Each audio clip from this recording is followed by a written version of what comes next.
A Grand Rapids man may have been a civil rights icon if only someone had known his story. It was sealed in the city archives for decades, and only one person had the power to change that. And now that is exactly what's happened. In tonight's One Good Thing, 13 on Your Side's Matt Guard shows us all how it came to be. I have a lot of memories of traveling with him. We would go to fun places, always go to Kentucky, to Louisville, where he's from, and attend the Derby and stay with my aunt and visit family. Megan Stubbs was just 12 years old when her dad passed away.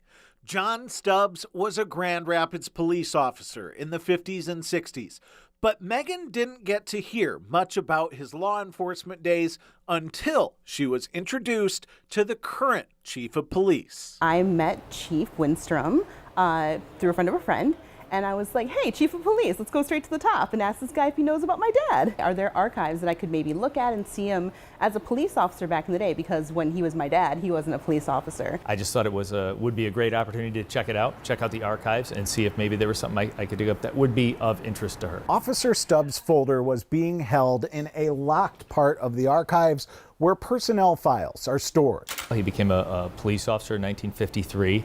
One of the first things we saw was a picture of him in his uniform. There were letters of commendation in the file, and just seeing different places he lived in the city. It was just like so fascinating because these are things I would never have known. But then something that really piqued my interest was I saw an envelope which was sealed and had a statement right on there dated 1953 and only to be opened by the authority of the chief of police. I recognized this as something that, to be honest, I was thinking, oh boy, if I open this and it's something, it could be something embarrassing. What was actually inside was not embarrassing for Stubbs, at least not from today's point of view. He was arrested simply for trying to play tennis in a whites-only, on a whites-only tennis court, and that he stood up for himself, and he was really willing to go to court and willing to go and give a statement to the paper that he shouldn't have been arrested in 1948 Kentucky.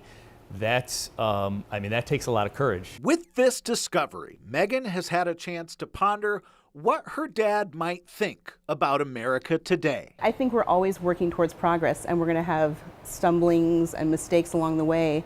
But I think he would be heartened with where we are, and also there to keep us to the fire and say, keep improving. Reporting at the City Archives with your One Good Thing, I'm Matt Guard for 13 on Your Side. Isn't that just something? Unbelievable. And the fact that she now knows all these good things about her dad, I love too. that story.